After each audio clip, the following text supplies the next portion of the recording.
audible? Yes. Yes, go ahead. Hi, good afternoon, everyone.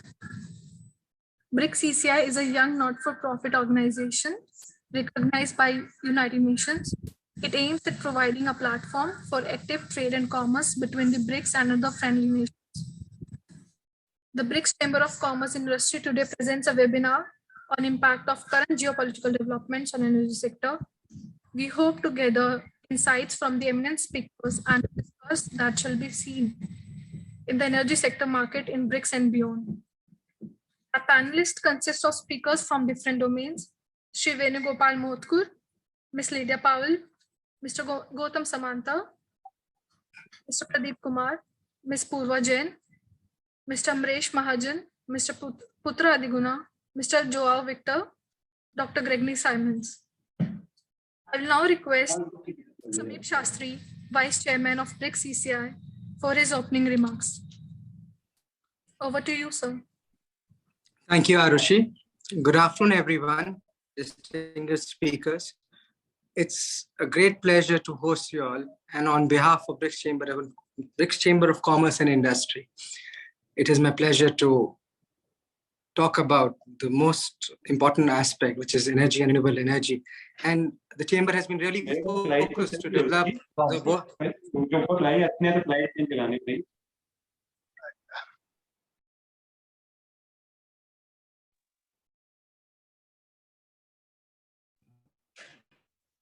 I think someone is speaking. Can you just make sure Ankita unmute? Arushi, can you mute everybody except the speaker? Rasriji? Yes, I do. Sorry, I'll begin again. Once again, I welcome you all. And, our chamber has been really working very hard to work on the energy sector and discuss with the right authorities and the government the new policies that are coming in. And we are hopeful that, the current topic is very, very relevant today, that impact of current geopolitical development of energy sector, which is very, very important. And the chamber has taken this initiative. And I thank all the speakers for taking out time today and enlightening us with their noble thoughts. Looking forward for a fruitful event today. Thank you all, and looking forward for gaining some knowledge today. Thank you. Thank you so much, sir, for your address. It has really set the tone for the program. Moving on, now I request Ms. Anastasia, who is a consultant of the Economic Division at the Trade Representation of the Russian Federation in the Republic of India. Over to you, ma'am. Thank you so much. Thank you for inviting the trade representation for this event. And the importance of today's topic is for sure undisputed. In the current world of geopolitical changes, the issues of the sustainable development of energy sector are becoming more and more vital. Every day we are tackling so many risks in terms of instability, especially taking into account the geographical spread of conflicts that are not confined to only one area, but usually covers multiple continents. And therefore, the development of energy dialogue and the joint efforts on the development of energy sustainability, understanding that we should diversify our sources of energy and move towards the use of clean energy becomes more and more important. Representing Russian Trade Commission, I must mention that occupying one of the leading places in the world system of energy resources turnover, Russia actively participates in world trade in energy sources and in international cooperations in this sector. Despite the global economic crisis and taking into account trends in the further development of world energy markets, the role of the energy factor will remain one of the determining factors in Russia's foreign policy and economy, what is very similar to India or any other countries. We do consider that global energy security can only be achieved through effective investments in all energy chain, improving energy efficiency at the national and international levels through development of the discussion of energy problems and exchange of the experience. And here in these dialogues, the development of renewable energy plays a very important role. Worth to say that according to the Russian energy strategy for 2035, the fuel and energy balance of the Russian Federation in the global economy is one of the most environmentally friendly in terms of meaning low carbon. Since more than a third of electricity generation comes from nuclear power, hydropower, and other renewable energy sources, and about half is generated from natural gas. So the need to develop alternative energy sources is recognized by the legislation, and in order to promote the introduction of renewable energy sources, federal laws and national standards also were formulated. Yet there is a huge scope for collaboration in order to joint hands solve such problems as such known problems as it is all over the world, like increased noise and vibration levels when we speak about wind energy. The intermittent nature of the energy supply, like production only at the time of the presence of an energy source. The need for accumulation and redundancy for solar and wind power installations. So to eliminate these bottlenecks, joint dialogues should be developed on different platforms as BRICS and other international grounds. That is why I would give my gratitude to BRICS Chamber of Commerce and Industry that you have taken this initiative and became one of such platforms. That is really very important. So thank you for this opportunity to speak. And now I would like to give a floor to Mr. Surya to take the discussion further. Thank you very much, ma'am. Good afternoon, good morning, and good evening, wherever you are, because we have got the speakers from across the globe. I am honored to moderate such a fantastic panel to discuss the critical topic, geopolitical developments in the energy sector. So before moderating, I would like to introduce myself. My name is Surya Jirigunta. I'm CEO of Smart World Energy Solutions Private Limited. It's a e-mobility aggregator, cloud-based e-mobility aggregator. And we kind of help to operate and manage the charging stations. And I am also the BRICS CCI Energy Convener. So I will introduce the speakers, but what I can say is I have got a dream panel where we have got the breadth and the depth of the energy sector.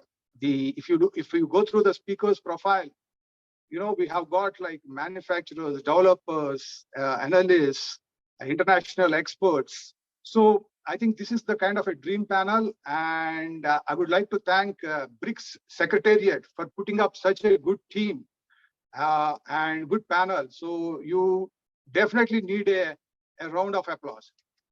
Thank you. So we need to cover a lot, so I don't want to delay much. So let's get right away jump into the introduction of speakers. So the first speaker, Shri Venugopal Mothkur. Shri Venugopal Mothkur is currently a senior specialist at Niti Aayog in the rank and status of Director, Government of India. An experienced policy professional, he is leading the energy modeling work at Niti Aayog and exploring clean energy pathways for India to reach net zero by 2070. Venu was the Director, Development, Monitoring and Evaluation Officer of Niti Aayog, wherein he helped a critical role in the evaluation of schemes in the health and the urban sector.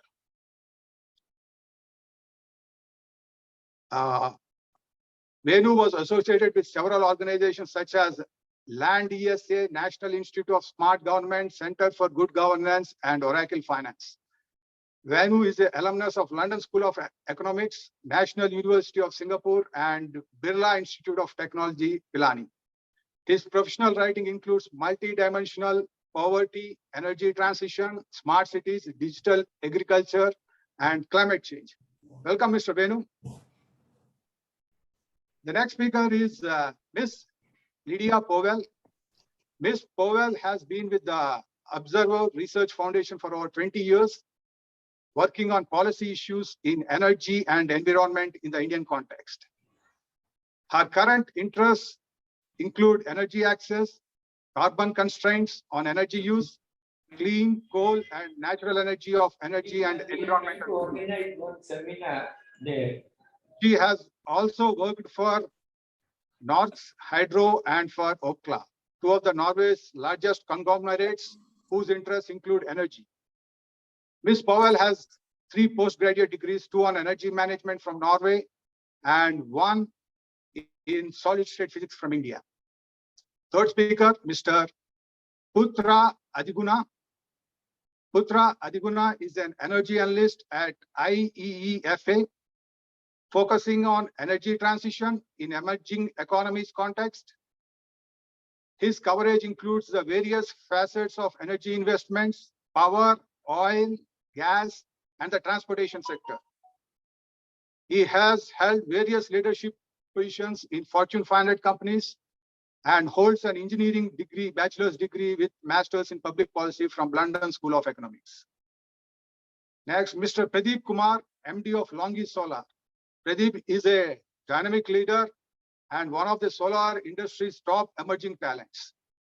He is specifically credited with turning around business through robust decision making and thoughtful strategy. In his present role, he works as a managing director for Longis India Solar and has been instrumental in shaping Longis business in the country with his astute leadership. From being in 17th position in 2019, Longis Solar has now emerged as the undisputed market leader in the country with over 25% share for the last 2 years. He has diversified experience in products like transformers, HV and MV switchgears, and grid automation, cable joints, and terminations. He is awarded many accolades for his stellar leadership, like the Best Director Award, Director Special Award, Star of the Leaders, Upcoming Talent, and Star of Sales Team throughout his corporate journey. Next, Mr. Amresh Mahajan. Amresh has 26 years of overall experience and 14 plus years in renewable sector, both with solar cell and module manufacturing and with independent power producers. He previously served as AVP, Technology QHSE, Sustainability at Acme Cleantech Solutions, and technically supported in procuring 2.5 gigawatts of solar modules, in addition to designing and building an NABL BIS accredited state-of-the-art solar lab. Prior to Acme, Amrish has also worked with Tata Power Solar as head of the manufacturing for solar modules. He holds a degree in mechanical engineering, has 2 patents against his name, and has published 5 research papers. Next, Ms. Purva Jain. She's an energy analyst and a guest contributor at IEEFA. She has more than 8 years of experience in the energy and development sector. Her areas of policy interest include renewable energy, climate change, energy subsidy, electric vehicles, and sustainable development. Next is Mr. João Victor Cardoso. I hope I pronounced your name correctly. Otherwise, my apologies. He is working as a researcher at the Center for Energy Studies from Getulio Vargas Foundation, FGD Energy, holds a bachelor's degree in international relations from Federal Fluminense University and a master's degree in political science from Federal University of the State of Rio de Janeiro. Next speaker is Mr. Gautam Samanta. Gautam was appointed as principal investigators by Quality Council of India, Ministers of Commerce and Industry, and GOI Stars Research Scheme Association under IISC. He has more than 36 years of professional experience, including last 29 years in international solar photovoltaic industries. He successfully installed more than 1.5 gigawatts module in Acme, Orange Renewable, Juniper Green Energy, and more than 800 megawatt cell and module manufacturing facilities in India, Websol.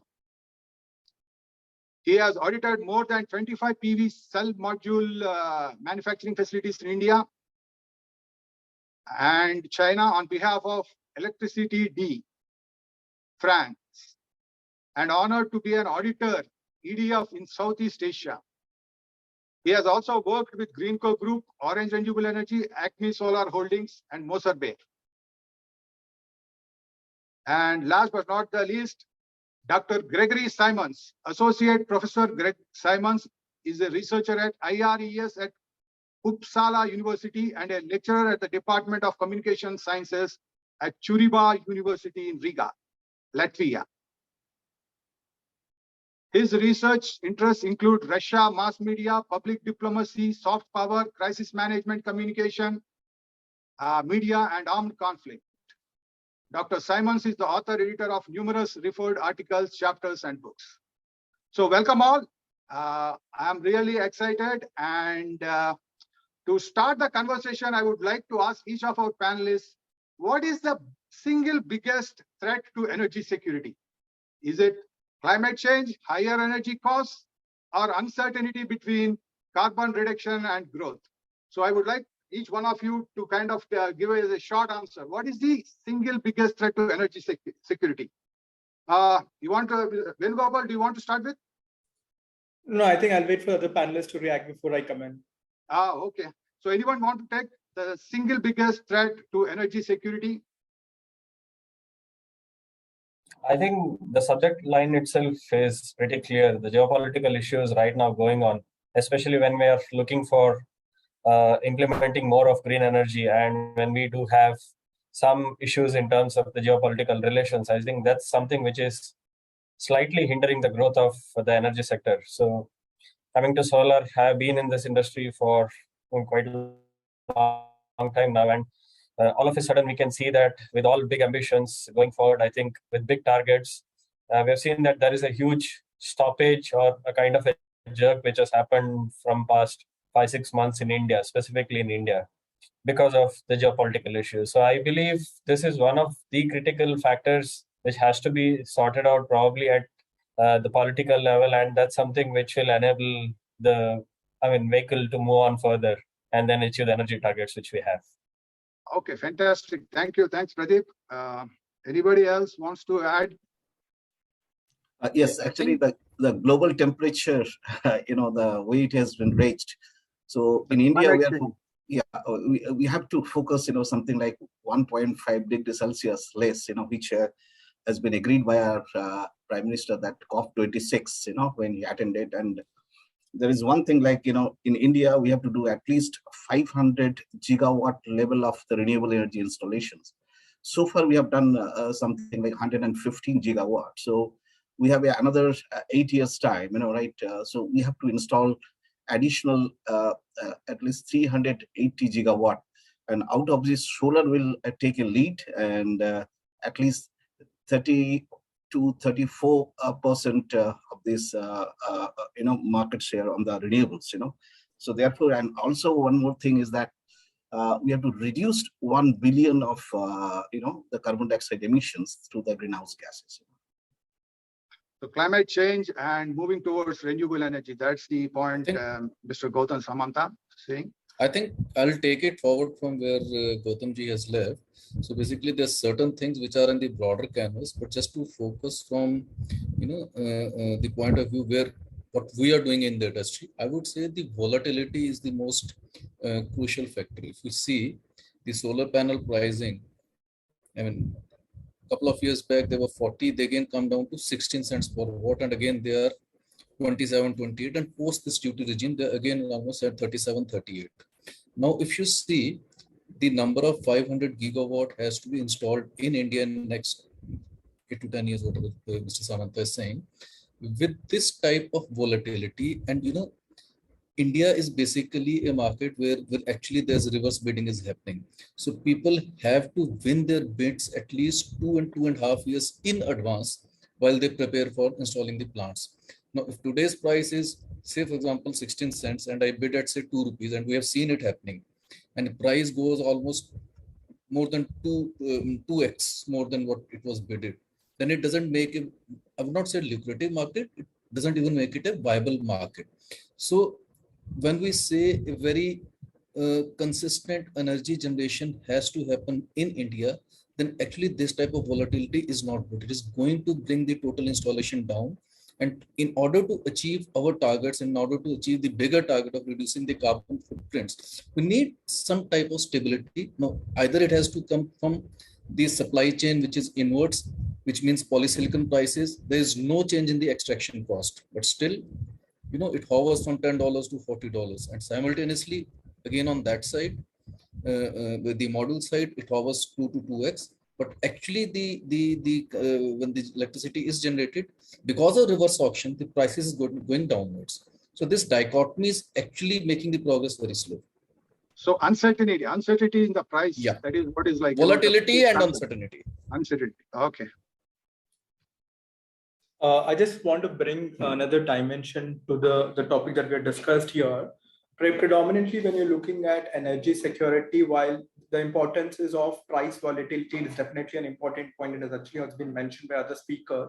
What is also important is that most of the renewable resources are located within each country's sovereign jurisdictions, but the power to harness these technologies, right, that capacity is not existing within these countries. So for example, if you require solar or wind, or in fact any other CCUS or battery, a lot of this requires materials, which are critical minerals, which are probably not found in one single country. Now, if you see, in fact, the critical minerals or the metals required for enabling renewable transition or transition to clean energy are more concentrated than the oil and gas industry. So in fact, it is just a handful of countries where your clean energy resources are located. And this is particularly a very important problem, especially the global headwinds given now are against globalization. What you've seen during the COVID, like, COVID lockdowns, or what you're seeing now in terms of the Russian energy crisis, there are strong headwinds against integrated global supply chains. So how do you address this, problem of the global supply chains being disintegrated? There is a strong headwind against the globalization. So I think the important point is, how do we build synergies to improve the global supply chains, especially in the critical minerals that are very important for our clean energy transition, continues to be an important challenge as we march in the future, apart from tackling the energy prices, as my other speakers mentioned, because energy prices is very critical, especially for the emerging economies, because we have to achieve our developmental targets while not meeting these developmental targets at the cost of raising emissions. So I just put my 2 points there. Yeah, securing the critical minerals for the sustainable growth for the renewable energy. So that's a very, very important point, where countries with resource-rich countries in this area are going to benefit at the cost of countries which do not have this kind of minerals. Anybody wants to add to this, or? Yeah. One point I want to add. This is Surya. Hello, Dr. Gregory Simons. Yeah, go ahead, please. Okay, so I mean, the issue, of course, is not a single issue problem, and it's not something which is just locked in the short term or the medium term or long term, but across short, medium, and long term. And you've got multiple problems. I will focus on just one of these, which affects at least the short and medium term. And this is associated with geopolitics, because the geopolitics is affecting it in profound ways. And this is the geopolitics which is happening at the moment, the decline of the Western-centric order, which has a US hegemony. And this is in serious decline. And it is being gradually overtaken by a non-Western-centric multipolar order. And this creates a lot of frictions on the international scene. And this is where you're having the use of geoeconomics to try and regulate and manage this geopolitical change, where geoeconomics is a weapon to try and prolong this US hegemony. And you can see this with regards to the what's happening with Russia and the Ukraine war. And this was even before, because if we look at it, even before the war began, what was the strategy of the US? The strategy of the US was not to necessarily stop Russia from attacking Ukraine, but to isolate and weaken Russia. And this was clearly seen. What was one of the main things they did before the attack? To try and kill Nord Stream 2. This was openly stated. And now what do we have if we look to the east with Taiwan? We have a similar thing to try to kill the One Belt, One Road, which has been going not only during the Taiwan issue, but also Trump and the trade wars. So you're having geoeconomics to try and regulate this, and this is exacerbating those supply issues as well as price issues, which were interrupted by, I would say, very ill-advised policy during coronavirus, which destroyed those global networks. And so you're creating these lags and so forth. And I mean, if we look what's happened between these wars and the virus response, it's killed off all of those supply chains without creating new ones. I mean, okay, so they're going to, for example, ban Russian coal in Europe. Where are they going to get it from? They're talking about getting it from Latin America or even from Australia. But then, of course, if you're going to do that, what is going to be the effect if we're talking about climate change? Because one exacerbates the other. And I think one of the ways out of this is for non-Western centric countries to find their own path. And this is what I see starting to happen. India is one example, not bending to US pressure, in spite of the US is dictating to the world, well, it's a country's sovereign choice to pick what they choose, but then if they don't choose what the US wants, they start getting punished. And I think it's very indicative that countries like United Arab Emirates and Saudi Arabia have chosen an independent path. And I think this is indicative that these current geopolitics and geoeconomics is merely going to exacerbate and accelerate this geopolitical change. Yeah, thank you, Dr. Gregory. You talked about I'd like to point out Lydia Powell has had her hand up for some time too. Oh, okay, yeah. Yeah, thank you for bringing up the changing world order and how the geopolitics is kind of influencing the supply chains and the rise of the Eastern powers to set their own chart of course of action. So that's a very good point that you brought. Ms. Lydia Powell, you want to? Yeah. Yes, I just would like to add to the previous speaker what the previous speaker said. I think the single biggest threat to the energy sector depends on the time frame we are looking at, short, medium, and the long term. I would say in the very short term, price is the biggest threat, especially to Europe and to the rest of the world. Oil price, natural gas, and to some extent coal as well. In the medium term, as the previous speaker said, it is geopolitics. For those who follow energy in the broad sense, not just renewable energy, Saudi Arabia, Russia, and the United States account for 43% of oil supply, and what happens between the three countries will affect oil price. And whether we like it or not, even today, fossil fuels account for about 83% of primary energy supply. And what happens between these countries will affect the energy sector. That is in the medium term. And in the long term, I feel that climate change is the biggest threat.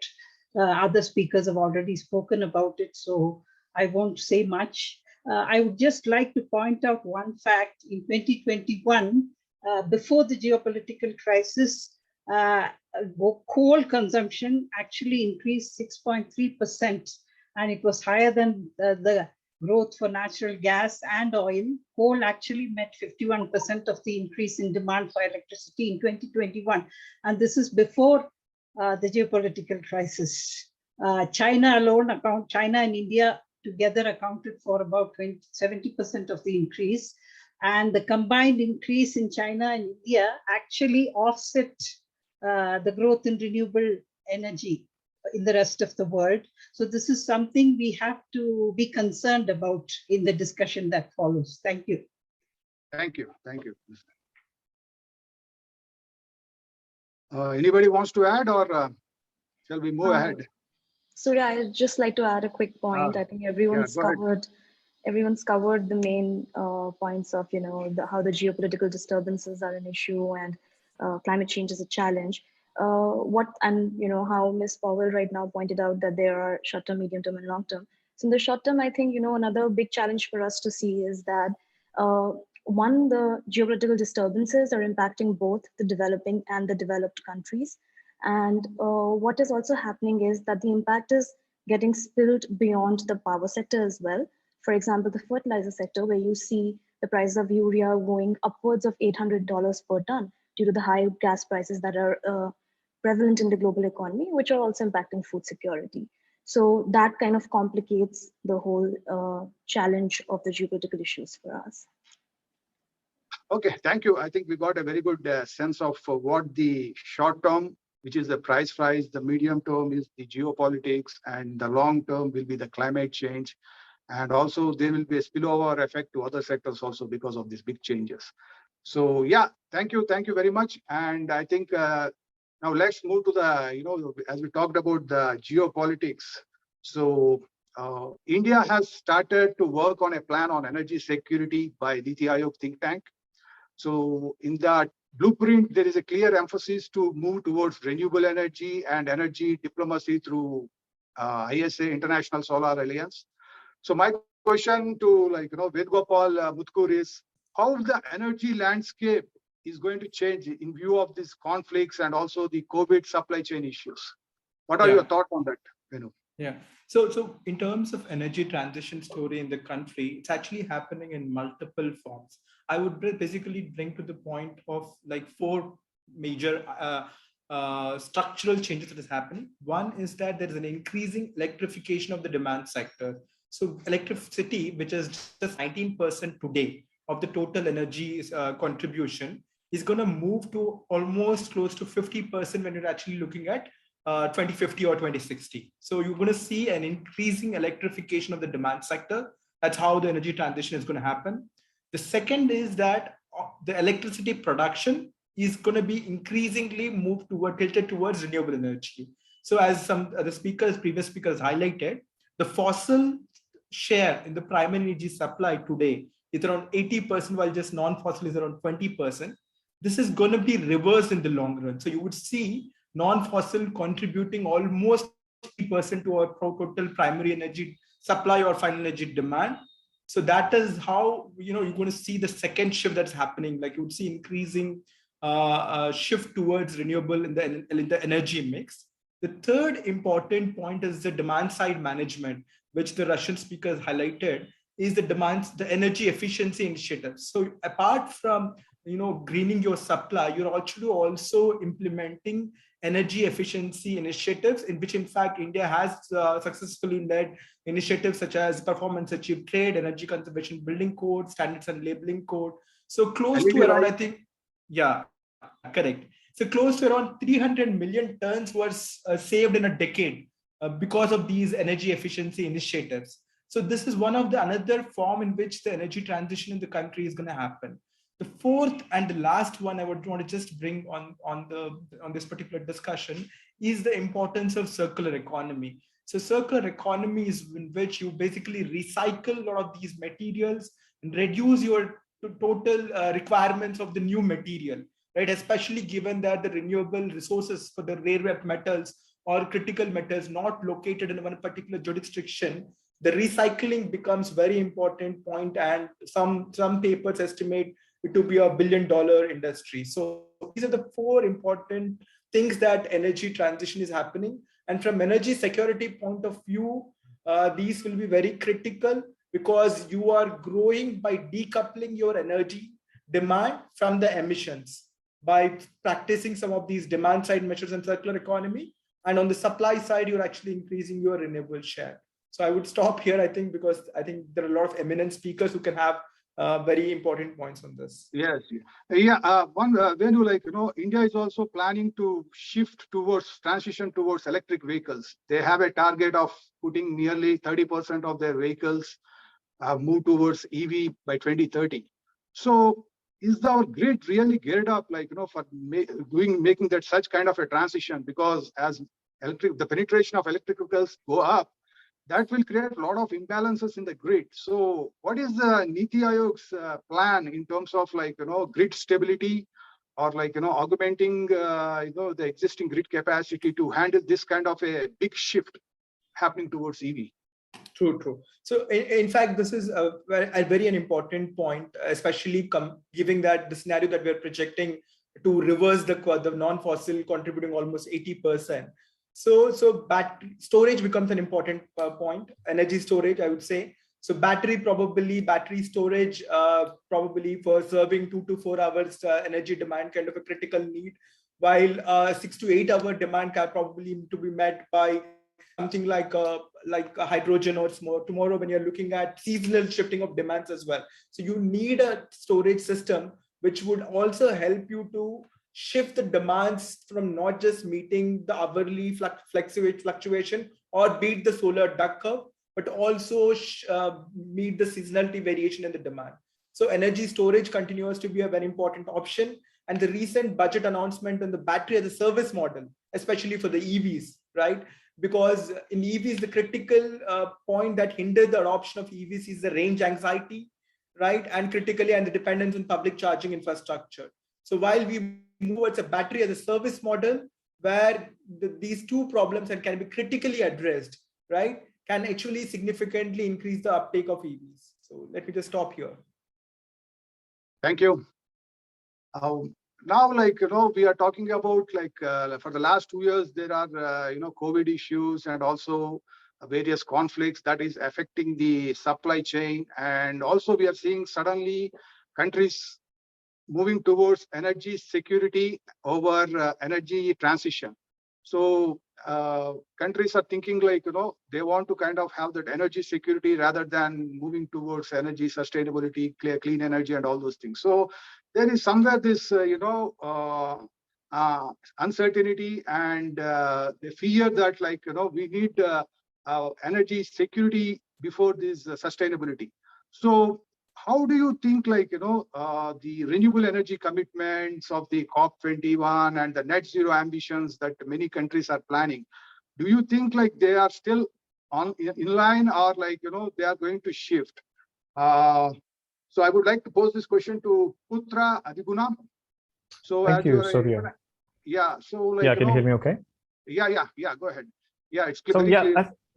So thank you. I think it's a very good session talking about the BRICS group. I think this crisis is really, we need to remember first that back last year, we already seen the rises in a lot of the commodities, especially the energy side. Last year we already seen gas prices on the rise and so forth. So, and then it's compounded by the Ukraine crisis, obviously.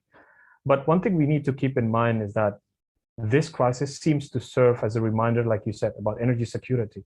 And it's also a reminder to everyone that in crisis, it's always a lonely time, right? Whatever the big narrative that's running at the world, whether we're at the COP, whether we're at whatever conference, in a crisis, everybody's scrambling on their own. We can see this very clearly in what's happening on the LNG market. We've seen people trying to sell gas as a reliable, transition fuel. At the same time, in a crisis like this, we've seen countries like Pakistan and Bangladesh is struggling to get LNGs to their shore. So I think, again, it's a good reminder for us. It's a painful reminder, to be frank, but I think it's a good time for us to be rethinking about a lot of the commitments and the plans. Now, if we look at the global crisis that's happening, I think I want to bring up 3 points. The first one is that this one is a bit more complicated than the one we've seen in the 1970s. Back then people were talking about oil, oil crisis mostly, when the gas is mostly a regional based market. Now we're seeing a globalized gas market, and whatever happens in Europe translate to other countries. So this kind of a globalized crisis is quite new for the whole world. And secondly, we've also noticed that it's a reminder for us to not only pay attention on the supply side, but also to pay attention on the demand side of things. We've seen not that many attention is being casted on the demand side. And then the danger is, of course, when there's a lot of financing being pulled out from the supply side. Well, it's good. Now nobody's going to finance coal. But the problem is, are we doing the renewable energy transition as fast as we want to be? And I think it gives us a bit of a reality check that if we want to go forward with the energy transition, we need to be going much faster than it. So again, I think, again, the crisis gives us a bit of a reality check of where we are. Also, it's a time for the developed countries to double down on their commitments. Whatever we're talking about the energy transition, there's a lot of financing that's going to be required. But obviously, it's a reminder for us that countries will play out this energy transition differently. So I think I'll stop there for a moment too. Thank you.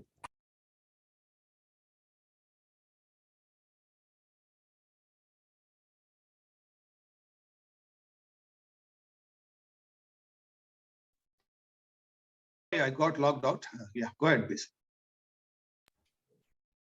Yeah, I just actually finished. So coming back to you. Yeah, Mr. John Victor, do you want to add anything to this? Yes, thank you, sir. In the context of ongoing geopolitical situation, the commitment to renewable sources energy faces an uncertain path of advances and setbacks. So on the one hand, we see the transition towards renewable energies having a positive performance and resilience, especially in 2020. At the time, there was a predominant argument for progress, given the drop in demand for fossil fuels and the record levels of electricity generation and additional installed capacity from renewables. That time, the International Energy Agency reported that renewable sources grew 6% and reached almost 30% of world electricity metrics. So in addition, the political view that the post-pandemic economic recovery will be conditional on green investments, accelerating growth amid a low carbon economy with the generation of green jobs.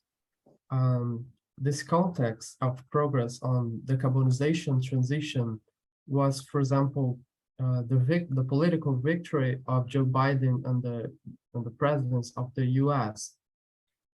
It was also the context for the launch of the roadmap for net zero emissions by 2050 by the International Energy Agency. And also the excessive expectation that COP26 would be successful in launching a global commitment to keep the 1.5 degrees in reach. But on the other hand, the transition also faces setbacks and uncertainties, especially because they're concerning with the energy security. So the outbreak of the conflict in Ukraine entails the need to guarantee energy security, becoming this moment a more relevant target for policymakers in the short term. So the impacts on market behavior and prices are even more severe at the regional level, given that Europe is dependent on Russian fossil fuels, and shifting to alternative supplies is not an easy process, since the mismatch between global oil supply and demand has intensified.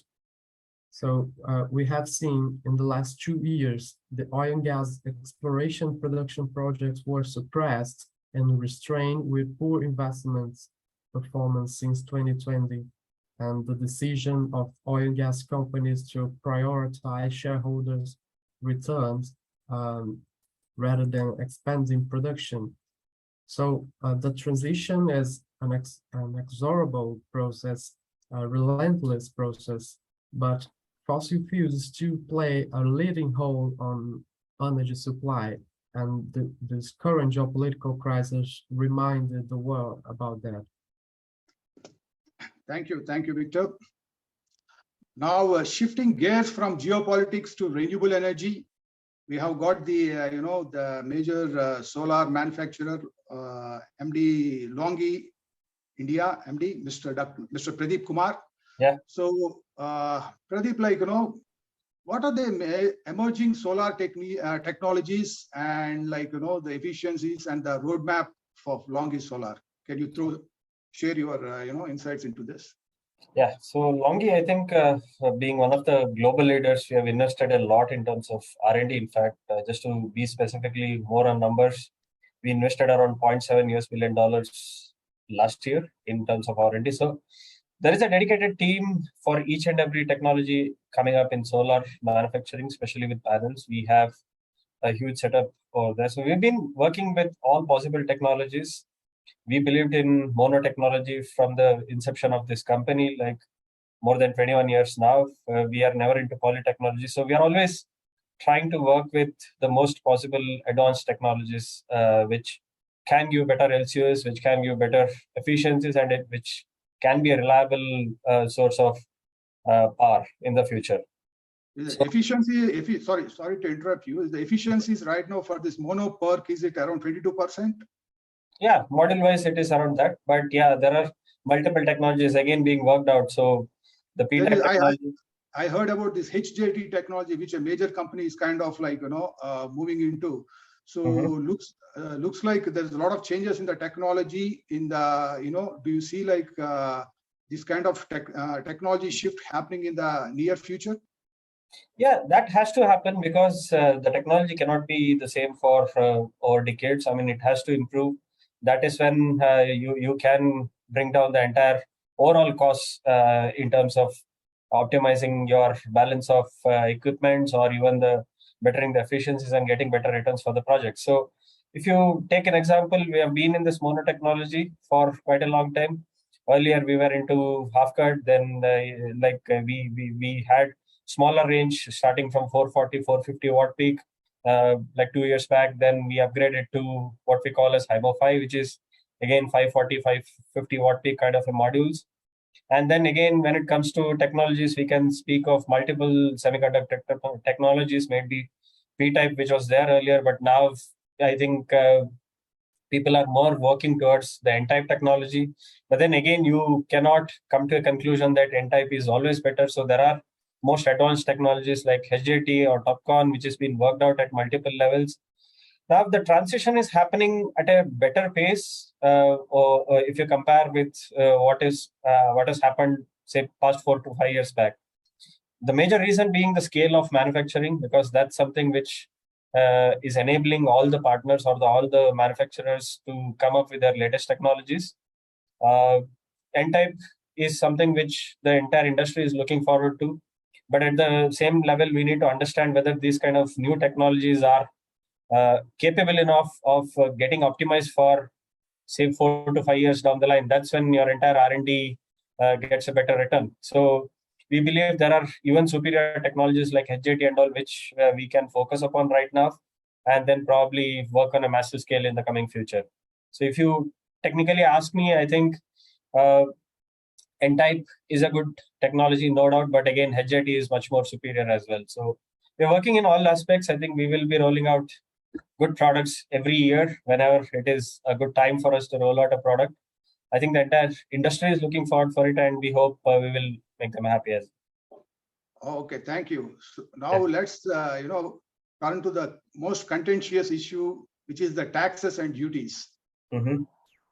Recently government has increased the GST from 5% to 12%, and the customs BCD, which is I think is around 40%, which got kicked in from April. So now, like after April, is Longi is importing any panels to India once this BCD kicked in? No, not at all. I mean, 40% additional duty as compared to the existing prices of modules. I think it's easily, I mean, or clearly visible that the projects might not be feasible for what. I mean, especially when the developers are executing the projects, which is almost bit like 1.5 years back, or even 2 years back, with very competitive rates. With this kind of additional 40% duty implementation on a very sudden rate, that really becomes not feasible at all. So we have not seen any kind of imports happening to India after this policy has been implemented. In fact, all I can tell is because of, see, the motive of government is really good. That is when they want to even push the local manufacturers to come up with their capacities. But at the same time, we need to understand that we are working on a huge mission to achieve something like 280 gigawatt of solar by 2030, which is just 7 to 8 years down the line. Now, what we need to understand is with that huge kind of a target which we have set for our own country, we need to do at least like 25 to 30 gigawatt of solar projects every year, right from now. Now, adding to that EV demand or the hydrogen demand, that will again need around 50 to 100 gigawatt of additional power, which has to come again from this renewable energy. Now, having said all these things, what is happening is now there is a complete pause. We don't have any supplies coming from China right now because of the 40% duty. And this has made sure that there is no revenue being generated in terms of GST as well, which was there earlier, because there is no import happening right now. So there is a complete standstill and we don't have any kind of imports happening at the scale anticipated. I think the government has clearly sent a message saying like they don't want imports, they want the domestic manufacturing to pick up. So is Longi planning to set up any of the manufacturing in India to take advantage of like, this kind of BCDs and everything?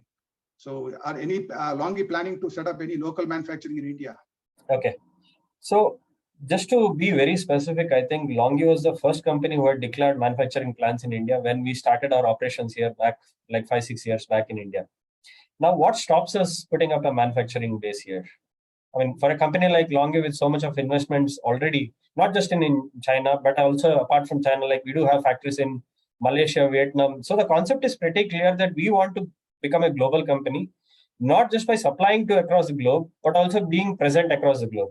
But there are multiple challenges associated to it. Now, first point is until the time when 40% BCD was implemented, I can simply ask, why should I put up a manufacturing base here? Because I do have an established supply chain in China. I do have everything set up there.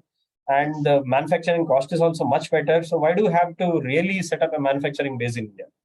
Now, with all the recent moves in terms of implementation of 40% BCD and all, we are very much keen in putting up, establishing base here in terms of local manufacturing, because we can very clearly see that the intent of government is to push domestic manufacturing. So probably coming down the line, when the geopolitical issues kind of get settled in a better way, I think we will be very eager to put up our manufacturing base, because that's something which will give us a better supply chain strength, because it's not just about manufacturing in China, it will be all across the globe. Yeah, thank you, Pradeep. I hope the new PLI scheme the government announced for the solar manufacturing, which is like around 20,000 crores, I believe. So hopefully, Longi can take advantage of it. And then I think the whole idea is the government wants to promote local manufacturing. And the important point would be the price parity with China. I think that is what will, decide whether going local will help or, we need to kind of import. So moving from, manufacturing to the, solar developers, we have got Mr. Amresh Mahajan. Amresh Mahajan, the solar developers, they are currently facing huge challenges in terms of low tariffs. The bidding is very low. And also there are some payment issues with the distribution companies. So can you throw some light on the challenges the solar developers are facing right now? Yeah, thank you. So first of all, when we talk about low prices, so fundamentally we all believe in Make in India schemes. We all believe in manufacturing happening in India. So earlier also I talked about the volatility that is actually more detrimental to us rather than having the higher cost impact in Make in India ventures. We wholeheartedly welcome anything which is made in India, and primarily, as technologists, so we have aligned ourselves to the requirements of Make in India, whether it is 40% duty. So, but the problem is, in a country where actually energy is required in next 8 to 10 years, so we have to very clearly distinguish whether we want cheap energy or less cost energy, or we want Make in India. When we say Make in India, in shorter period of time, that is going to jerk up the cost. If you say the solar, so there are four facets to it. Module is not the only thing. If you go to the backward supply chain, there is cell. If you go further back, there is wafer, then there is ingot, then there is polysilicon. When we say it is manufacturing happening in India, the duty is on modules. It is attracting 40% of duty, and the solar cells is attracting 25% of duty. But if you go beyond that, there is no manufacturing as on now in India happening. So if genuinely we have to believe in Make in India, I think the manufacturing has to start right from polysilicon to ingot to wafer to cell and to modules. Then only this vertical integration will help us reduce the cost. Only putting the duties on the final product is not going to help much. But simultaneously, we all agree that with this PLI schemes coming, the cost will eventually go down, and there's a lot of interest in these schemes. But the polysilicon and the ingot factories will take around 2 to 3 years or maybe 4 years to get started. The dichotomy of the developers is, as I told you, because of this reverse bidding, there are continuously tariffs going downwards, downwards, and downwards. Assuming a tariff of 2 rupees, but when the tariff was won by companies at 2 rupees, they assumed the model prices to be close to 20-21 cents. But currently, if the model prices are 35 cents, I am not sure how these projects are going to be viable in near future. So what will happen is there will be a lot of developers will not be able to either complete these projects. We won't Make in India, but we want in a manner that over a period of time, the entire manufacturing happens in India in all the vertical integration, right from the first step till end. Then only will be able to compete with the likes of China or Vietnam or anyone. But simultaneously, as a developer, our main challenge is to win bids and to maintain the IRR on which we have won the bids. When you talk about the prices, discounts not paying, this more of state issue rather than, so generally as a policy in O2 Power, we generally bid for the projects where actually SECI or some central agency is involved. We have projects in NHPC, we have in NTPC, RUMS everywhere. So that way, the main issue is the price of the solar panel, and it has the uncertainty around it. If that part is taken care of, that part is solved by government, then I think the developers will be going into this development zone with wholeheartedness, whole enthusiasm. The only thing which takes us down is the uncertainty. Yeah, I mean, I hope I answered your question. Yes. I think you raised a very valid point. I think in the initial remarks also you said price volatility is the biggest challenge. But in the contracts, just like you have this change in law clause, if there is any price volatility, can there be some kind of a clause where you can pass through this? If the price changes by a certain threshold or something, you can pass it on to the consumer, so that developer is project is doesn't become unviable. So that kind of arrangement will probably kind of help. Yes, there's certain projects, for example, before this duty regimes, so whatever projects we had, so I think we are asking the government for change in law for those particular projects. And if that happens, I mean, surely we'll get a leverage space, a breathing space, but simultaneously getting those, pass-throughs will not be sufficient, because in India, when you are importing the modules, there are certain other things like there has to be a BIS certification. There is a ALMM certification from the agencies. Now, the BIS tenure is 2 years. Now, if for my future project, even if I get a pass through, but by the time the time comes for buying the modules or importing the modules, if this BIS lapses, then again we cannot import them. So everything has to be in there has to be synchronization in pass-through, then there has to be timelines. There are a lot of substations which get delayed in manufacturing, and actually that becomes a chicken and egg story. If a substation is delayed and if the model prices are very high, then generally there's a feeling, okay, let the prices come down. So having substations being erected at a phased manner on the timelines, simultaneously getting passed through the grandfathering or pass through items, that will make it more viable for the developers like us. Yeah, I think definitely developers are right now in a catch-22 situation where the higher tariffs, like if you bid for higher bids, then like you scare away the buyers. I mean, they will no buyer is ready to sign. But if you aggressively bid for at a competitive price, then you run into the credit risk where repayment would be a big problem. So it's a difficult situation. But you raised another point like BIS certification. So we have got a very good expert, audit and quality expert, Mr. Gautam Samantaji. So Gautam Samantaji, I mean, India is planning for through this PLI scheme, huge gigawatts of manufacturing. I mean, what is the quality? Is it that easy to set up these huge lines of manufacturing? Because solar manufacturing is a very complex technology. I mean, we are talking about polysilicon, wafers, cells, modules, and there's a lot of these dopings technology involved in it. So from the quality point of view, because of all this aggressive bidding, they might there is a chances where developers will try to get in a cheaper version of the technology panel or something like that and set up and then forget about it. So from the quality point of view, what are your lessons and what are your views on this quality?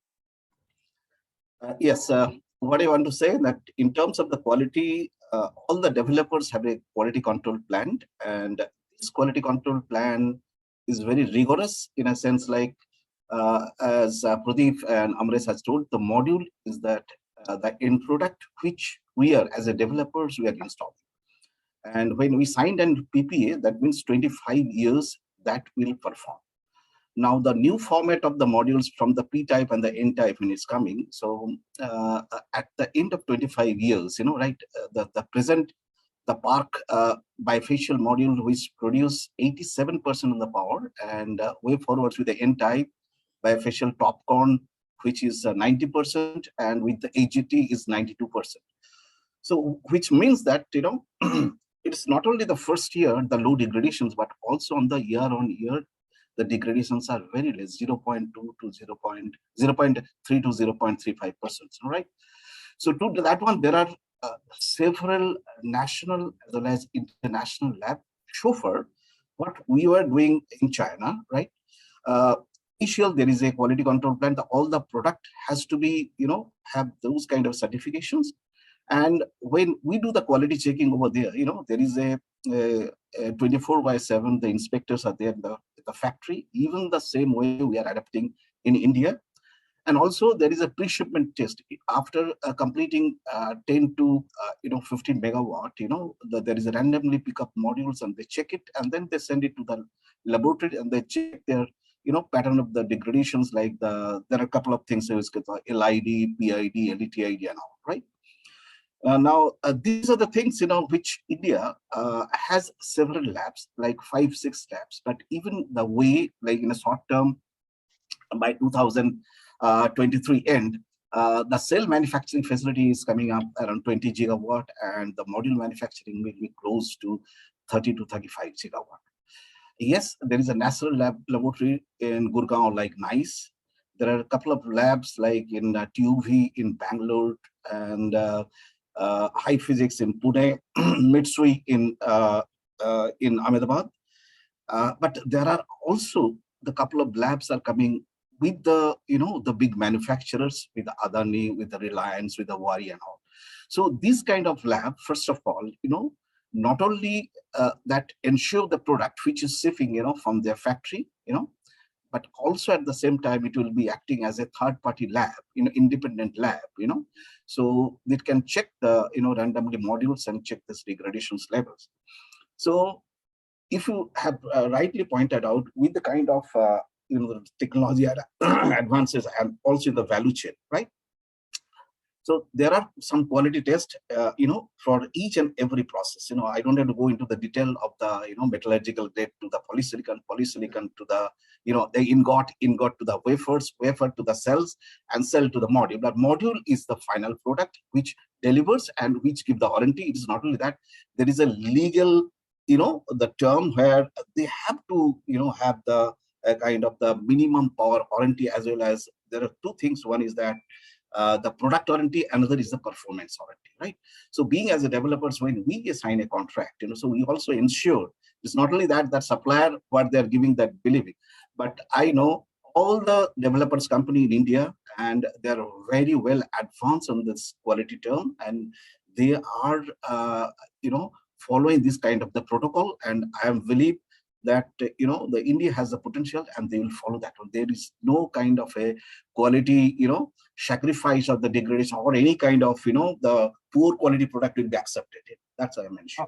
That is very heartening to listen that, we have got a very good, proper checking mechanism for good quality. And the only thing is, because this system should last for 25 years. So the lab testing and all these things, can they kind of extrapolate the performance for the next 25 years? That is one thing. Yes. And what are the typical issues you see in terms of, is it lower efficiency or some cracks in the panels? What are the typical issues that, or over a period of time, these solar panels will suffer? Yes, what is that? We have to be very careful that first of all, is the quality is not that what we manufacture in the factory, but transportations, we have to be very careful. Handling, transportations, and also when it is receiving at the site, the unloading itself has to be followed, do's and don'ts followed, right? Even when we open the pallets and there is a module, and these are all nowadays the bifacial glass module, how to, put it horizontally, one the next one, and then after that, when you're putting into the, the area of the structures, so there is a kind of a, that the two people, they carry it, there is a do's and don'ts, check. It's not only that, even after installations or during the installations, there are different diagnostics tools, in a sense, they check randomly, the kind of a portable EL machine, then the IR imager, and also the EL, the IV testers, they check it, they kind of things, whether that is in the right order. Even not only that, the modules, when it's installed, and then they check it, the mechanically has a light, they have the mechanical strength. There is a kind of a, we put the structures, kind of a, the wind tunnel test that it will sustain, above 80 kilometer to 100 kilometer per hour, so it's a lot of quality checks have been done, I mean, not only what is that VVC sterilisis, the kind of a generations on the local area, as you know, Rajasthan is the one of the preferred area, right? So all these things have been done, very, very in detail, before putting the power plant and during the installations as well.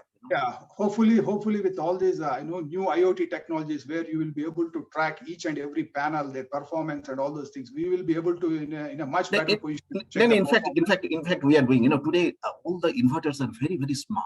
We have got an, remote monitoring systems, and we get each and every data, I mean, even there is a kind of a dashboard, so you can check, and also sometimes we have a central monitoring in our office as well, and every developers has, they in fact, tell this is the, the inverter issue, or this is the particular area issue. They call, to the operators there in the maintenance there in the site, So absolutely, you are correct with the IoT, and also each and every data, it is traceable every, millisecond that you are getting the generations data. Not only that, there are other things that, like we have pointed out, is called the forecastings, in a sense, you have to give a kind of a, every 15 days, to the, to the forecastings, how you are generating, whether there is a cloud and all, a lot of other things, right? So these are absolutely what we're talking about, the standalone solar, but we are also working on the hybrid system, and also round the clock systems, where coming the storage and other part, so all these things are, implementing in this space, and SECI is, our main agency in the central agency, and they are doing with the other, the big developers, and I'm sure that the way the Reliance, Adani, NTPC, and then the Renew Power, the Green Co, the Acme, and the Jindal, all the big corporates are current. Believe me, after 25, this will be a completely different scenario in India, and India will be not only the second manufacturing hub, but in terms of the generations, it will be the second lowest, not only the power generations, but also in terms of the demand, in terms of renewable, it will be the number one. And also the capital investment is something like $250 billion we need. That also is riding up, with the low interest. Thank you very much, Gautamji. I think these are very good words. It looks like the future is very bright, in fact, for the solar. Absolutely. And with all these changes, I think hopefully with this good solar auditing and quality check, I think the performance will be very good for the solar projects. So we are talking about renewable energy. But only one point I want to add. So far we are concentrating more on the utility scale, but I'm sure there are 200 smart cities. The new applications is coming, is called a blockchain, decentralized power, and finally you put it into the grid. So a lot of new technologies are coming and a lot of big players are coming. So this will be a completely different evolutions, I can say. Yes. I mean, smart cities, a combination with smart cities and, renewable solar, it is a very good combination. And I think there's one more area. We cannot talk renewable energy without storage, because that's not a sustainable solution. Absolutely. So I think energy storage is very, very critical component in this whole ecosystem of smart cities, where renewable energy, EV, and everything. So I would like to ask Purva Jain, what's her thoughts on the energy storage? We are hearing so many buzzwords like green hydrogen, lithium ion, and then geothermal storage and all these things. But you need a lot of critical minerals for this energy storage. And the new gold rush, which is the securing the supply chains of all these vital minerals, is basically sourced from very few countries. So how does what are your thoughts on this energy storage space? Purva Jain. Thank you, Surya. It has been a wonderful discussion till now, very enlightening. What I would like to say, like you pointed out correctly, that storage solutions will definitely play a very pivotal role for all the BRICS countries and globally also for other countries, especially when we look at enhancing the integration of RE in our grids. And we would also see an increase in demand for electricity in the near future.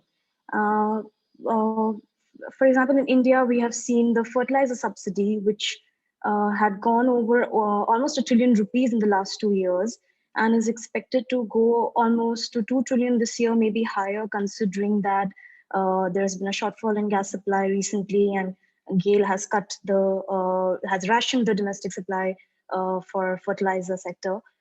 So in these kind of situations, that's where green hydrogen will play a very critical role for India. India is looking at expanding the RE capacity to almost 450 gigawatts by 2030. And the pricing for hydrogen right now might not appear to be commercially viable, but in the long run, as we have higher RE deployment and the technology would get to scale, it would become competitive with other fuels. Similarly, like you mentioned that other minerals like lithium iron, for example, India is looking at partnering with Australia. It's trying to secure other partnership with other countries to ensure security of the fuel. Moreover, new technologies are being explored, like sodium is being explored as a source. So that would, that is more widely available for India. And these new minerals and new technologies would probably, really drive the storage solutions in India. Also, India is actively looking at large-scale deployment of battery. It's, the recent tenders by NTPC and SECI are demonstrative of that. And we're also looking at innovative market models such as battery as a service, which Mr. Venu had pointed out earlier in the conversation. So, a combination of these right market models, new technologies, correct policy direction, most importantly, would help India and, similarly for other BRICS countries also to really develop a good storage space for themselves. Yeah, thanks, Purva Jain. One area in this, one thing that is coming up in this energy storage is the resource nationalism. I mean, we are seeing some resource-rich nations. They are surely going to benefit from this, resource crunch. Like, for example, all these vital minerals like lithium, cobalt. So all these minerals are concentrated in few countries, either China, Bolivia, Australia. And the countries which are resource rich are going to benefit, whereas countries with lack of these resources are going to suffer. For example, I think Europe, they do not have much of these minerals that are needed for the energy storage. So do you, Dr. Gregory Simons, so do you see some kind of a resource nationalism, and this will turn to some kind of a conflict in terms of securing these vital minerals? We have already seen conflicts over this. This is nothing new. Countries which tend to have those rich and rare minerals tend to also have mysterious revolutions which topple governments which are not very, should we say, amenable to Western exploitation. And if we want to look at that, we can look at what happened to Evo Morales from Bolivia during the recent years. He was toppled, and you had a US friendly military junta which took over and then were elected out. And I think this is rather illustrative of Western decline at the moment in terms of their ability and power to project and inflict their demands on the rest of the world. Because if we looked at the 60s or 70s, I mean, those coups would have been permanent and successful, like Chile and all of these other ones. But what we have seen is a reaction against that, because now you have a rather more self-assertive Latin American continent as a result. I mean, you've had a recent leftist win Colombian elections. So you have actions and you have reactions. So it's geared at securing those energy resources, but it's going to be unsuccessful. It is like, I mean, because if we're looking at something which is less rare, but when the US was demanding that Saudi Arabia and United Arab Emirates, allies of the US, increase your oil production to lower the price of oil. Both of them said no. So you can see this is part of that geopolitical shift where you're having these non-Western countries no longer playing this rather selfish Western-centric game and are rather going and doing their own and meeting their own self-interest. I mean, one can also, if we get out of energy even, we can even see, I mean, the recent arrogant demand by Blinken for the African continent, only buy fertilizer and something else from Russia, don't do anything else. I mean, it's utter arrogance. But now you're having countries which are asserting their own path, which is towards self-interest and self-preservation. So, I mean, this is what we're going to see more of. And this is why you're having geoeconomics is going to play an increasing role, not only in terms of the West's attempt to secure these resources, but other attempts to ensure that does not happen. Yeah, I think you rightly said, all wars leads to these kind of minerals or, the main resources, procurement of the resources that we are seeing both in the resource-rich nations. So, I mean, we have already reached the time limit that we have set for the session. So, Ankita, shall we take some questions from the audience? Arushi? I think we have 5 minutes more. So we can continue with the questions, as you say. Okay, so I think we are pretty much covered most of the topics, and then we have this International Solar Alliance. which the government has proposed, one sun, one world, one grid. Now, do they matter in their foreign diplomacy? Like, is ISA can play an important role in terms of like, at least like reducing these conflicts that are emerging and help the energy security for many, many countries. So I would like to ask this question on to Joan Victor, International Solar Alliance, like, alliance of like, 120 countries.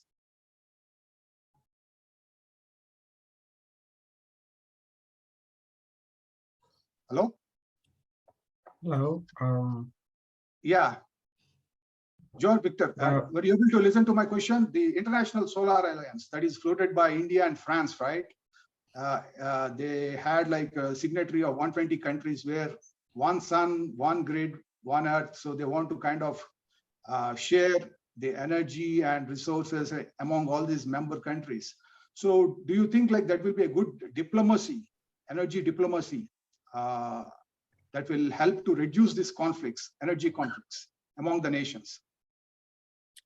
Yes, truly. So, well, when you see BRICS nations, and BRICS nations like India and China and Brazil and South Africa and Russia are a legitimate initiative, because despite of some antagonism between China and India, for instance, like both countries share strategic surroundings and compete for power and influence on very close geopolitical spheres, but the group BRICS and international commitments to other nations prevails, and then they continue cooperating economic issues. So I see the option for building international solar alliance and will be a more cooperation alternative. Meantime, the challenge for more cooperation is more cession of sovereignty. I mean, BRICS nations are the seed to sovereign control over some issues in order to reach a sharing approach on challenges that affect one another. But achieving this level of mutual understanding and reliance requires the strengthening of political and economic ties amid BRICS nations and fostering common projects for infrastructure improvement, including private investments for addressing bottlenecks and infrastructure gaps. So the aim is to integrate value chains. I also include share management of institutions like the BRICS development banks and contingent reserves arrangements are very important tools, but they also need to be more robust to complement and to be alternative to other development banks and funds like the World Bank and the IMF. So perhaps new specialized agencies concerned with development of BRICS nations in a sustainable pathway, and of course, bringing cooperation with other initiatives. I mean, BRICS and BRICS nations should complement and be an alternative to other projects, existent projects. Thank you, Victor. So, I mean, you brought about this BRICS. I think the BRICS nations, as you know, China and India is part of BRICS, and two of the major, consumers of renewable energy, huge ambitions in the renewable energy space. So, how can some kind of a research cooperation platform set up by the BRICS can be more effective in combating these energy disruptions? Miss Linda Powell, you want to take that question?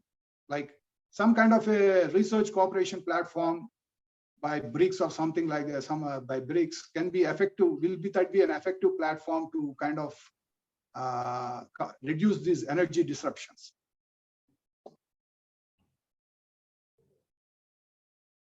Yes, I think there is a lot of scope for cooperation between BRICS countries. Like the previous speaker mentioned, BRICS countries are a unique combination of countries with different problems. And I think some countries are net energy exporters, but most countries are importers.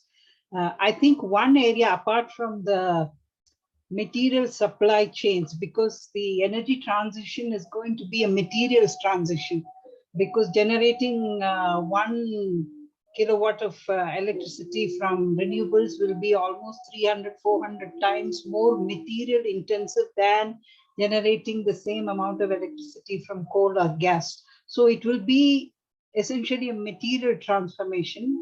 And the BRICS countries, none of which, except probably China, who have a grip on this issue. The other countries have a lot to catch up, I think. I think how this material transformation can be orchestrated, how is resource nationalism a good strategy, or should we just have flexible supply chains where the market mediates availability of minerals? These are questions that the big BRICS countries can work on. Another issue, common issue, is what kind of market design will work for a decarbonized world. The current market is designed for fossil fuels. Short-run marginal cost is the main mediator of price. That is definitely not going to work in the case of intermittent renewables. So what kind of market should we have? I think this is an area where we can cooperate. Should it be an energy-only market? Should it be a government-dominated market? Or should private investors be allowed to dominate the market? If it is given to the private sector, will they bother about externalities such as energy security, environment, and so on? And these are issues that BRICS countries can work on. Thank you. Thank you. I think we have got a couple of questions from the audience. Sanjay Gadala is asking, what options are available for collaboration between BRICS countries on the carbon zero and new market design fronts? Anybody can take this question. What options are available for collaboration between BRICS countries on carbon zero and market creation front?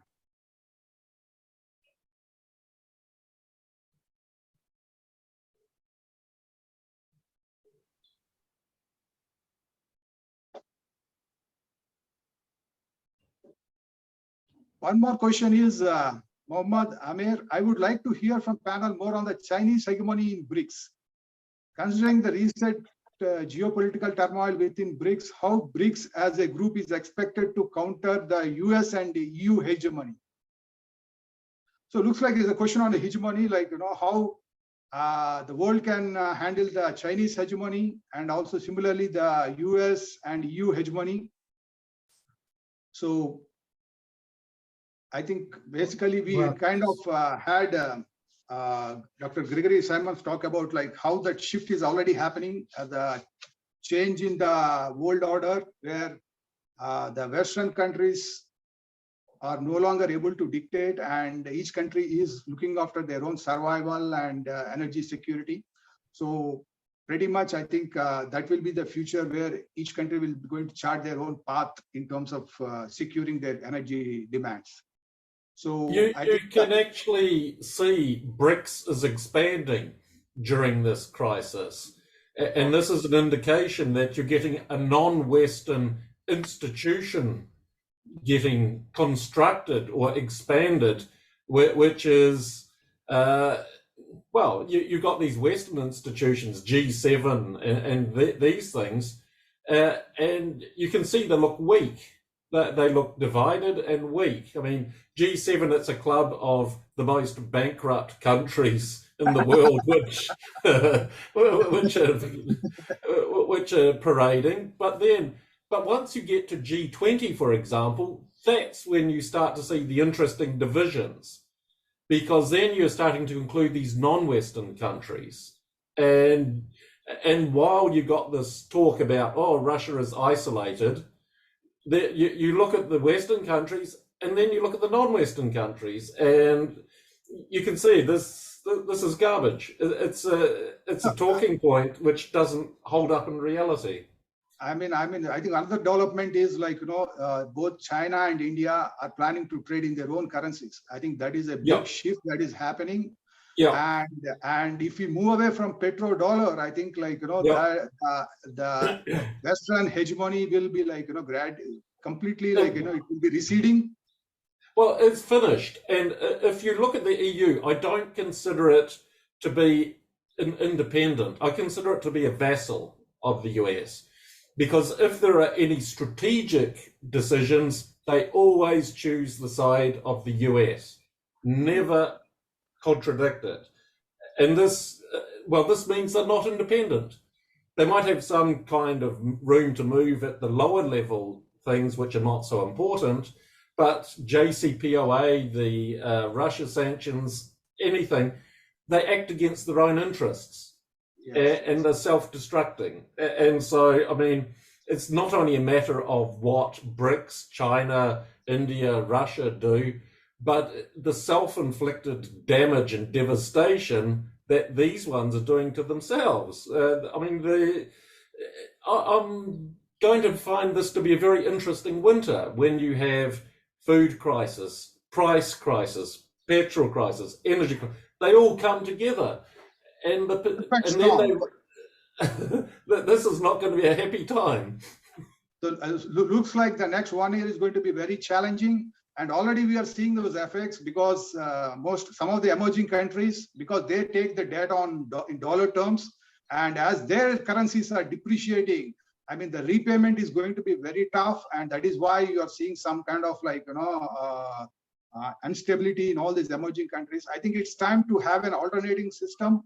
BRICS Bank is there, and hopefully, like it stands an alternative to World Bank and IMF, so that some of these emerging countries, they can borrow in the rupee or yuan or something like that, some other local currency, so that this dollar fluctuations will not affect these countries. De-Westernization process is only going to accelerate from here. It's not going to do anything. I don't see any other alternative. Okay. So I think that's a very good point to end, and I think we have come close to the the point of discussion. I thoroughly enjoyed speaking to all the panelists. I think each one of you are an expert and has given some valuable insights, particularly in the most critical juncture of the energy crisis, price fluctuations, inflation, recession, stagflation. I think this is a very important discussion. I think we should have these kind of discussions many more, so that like countries can take the right path and also people are well informed. So with these thoughts, I would like to summarize some of the key points that raised by the panelists, like Venugopal Mutkur, he talked about like the 4 structural changes that are happening in the energy space. Similarly, Putra Adiguna, he talked about like energy security over energy sustainability, why countries are kind of looking for the security point of view. And also Lydia Powell, she talked about like the short, medium term and the long term critical things for energy security, and also the new market design that is needed for non-fossil fuels. I mean, the existing market is for the fossil fuels, but for renewable energy, energy storage, EVs, we need a new market design. I think that's a very good point. And Mr. Pradeep Kumar highlighted that some of the challenges of manufacturing and what needs to be done to have a local manufacturing and all those things. And Joan Victor, international relations, low carbon, and the need for a BRICS to take up a much bigger role. Gregory Simons, I think you kind of like pointed out all the the Western decline and the shift that is happening, the change in the global order, and also you said like the next 6-7 months will be very critical on many fronts. And Mr. Amresh Mahajan, solar developer, so very important points on the price volatility and also the backward integration of the entire solar value chain. That is very, very important. And also Gautam Samanta, very valid, audit and quality. Very good to know that we have a very good checking mechanism. And also Purva Jain talked about India, through some highlights on the energy storage, the green lithium, green hydrogen and lithium ion.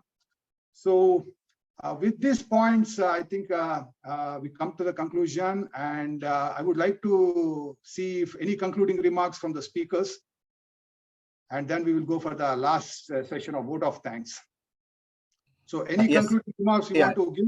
Yeah, I want to add something, because when you are talking something like green energy and the renewable energy, and somebody has already asked a question, right?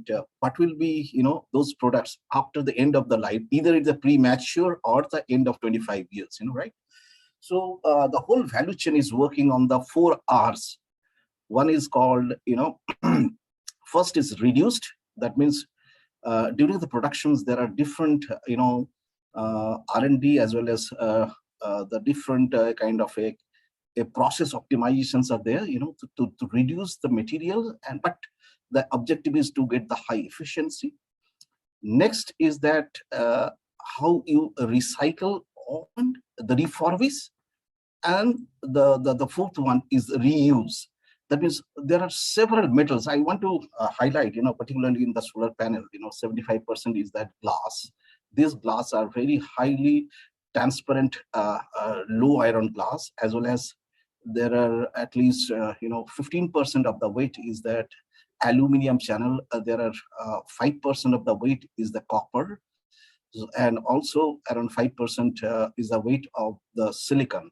So all these metals are recovered, number one, with the different process, and all the metals, maybe around the yield is above 80% or so. Yes, but you need a kind of a, the treatment with the heat and some chemicals, and obviously in a very clean room conditions, so that it doesn't get any kind of harm to the environment.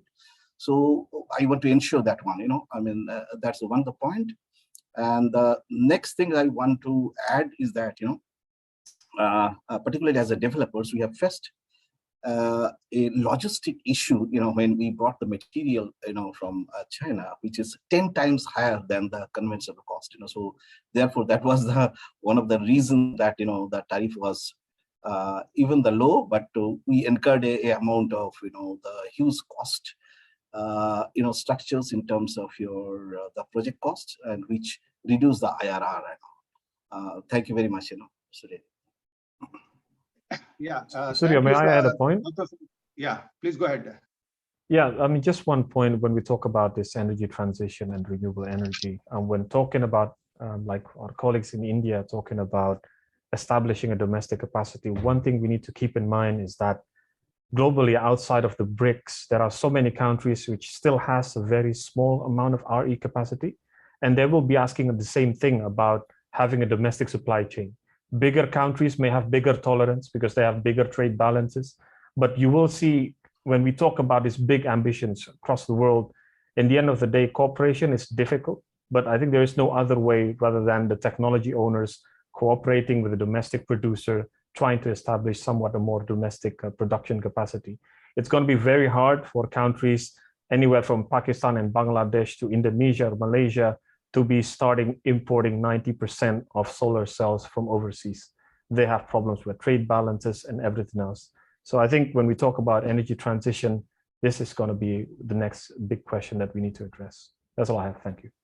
Yeah, hopefully, I think Bangladesh is rich in water, so probably we sell them solar power and they give us the hydropower, so probably act as some energy storage. So I think that kind of arrangement probably can be done. But I think the whole world is moving towards renewable energy, and the developing countries, the smaller countries, as I think they are going to have tough time going ahead in making this switch transition. I just want to say 2 words: technology and finance will be the crucial, critical building blocks for achieving net zero by 2050, or in fact, for the world to achieve net zero by 2050. So the critical, the countries, the public, from the private agencies or from the multilateral banks have to critically address these 2 challenges, looking at in terms of financing and also in terms of technology. So I leave it here. Thank you very much for being part of this conversation. Yeah, I thoroughly enjoyed it. Yeah, I mean, I thoroughly enjoyed. I think, I mean, we can speak for another 1 hour easily on this topic. You know, climate finance itself is a big topic. And now government of India has come up with this ESG mandate for the first 1,000 companies to report. So hopefully there will be many, funding agencies that will be looking for more favorable towards climate change, and funding for the renewable energy will be, much easier with these changes.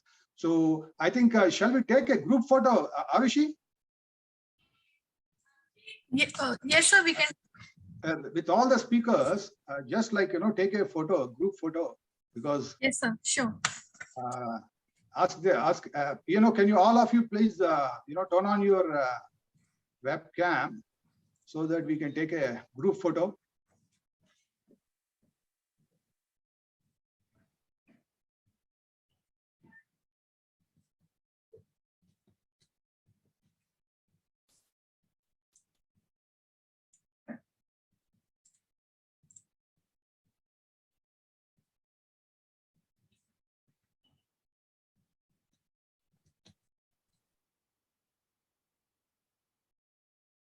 Yes, sir, done. Great. So, yeah, I mean, a very good discussion. I think hopefully, I enjoyed, even the speakers, hopefully they have enjoyed, and also the audience gained some knowledge from all these, distinguished speakers. It's very difficult to cover so many topics in 1 hour, 1.5 hours, because we are talking about geopolitics, renewable energy, energy storage, and also climate finance. But I think, since this is going to be a very critical period, as this, geopolitics, energy security, and all these things are coming up. So a very good start for the energy vertical. I think we have covered most of the issues that are, coming up in this energy security. So with these words, I would like to conclude my talk and pass it on to Arushi for the last part of our thing, vote of thanks by Rajesh Mehtaji, Governing Council member. Over to you, Arushi. Thank you, sir. And thank you, everyone, with all the vital information. I would now request Mr. Hanish Gupta, founder and CEO of Sunkite India Private Limited, and also steering committee member, Energy Vertical BRICS CCI. Over to you, sir. Thank you so much, Arushi. I would like to express my sincere gratitude to all the esteemed delegates of the webinar for their presence and contribution to make this webinar a great success. I extend my gratitude to speakers for taking out time for their from their busy schedule to give us an understanding on how the current geopolitical developments will impact on the energy sector. Thank you so much for the insightful session that we have received from you. We hope that the webinar helped in understanding and analyzing the trends that shall indicate the future of energy sector. Thank you so much, everyone. Thank you, sir. So thank you. See you all again. Thank you, everyone. Thank you, everyone. Thank you so much. Thank you. Thank you. Thank you, everyone.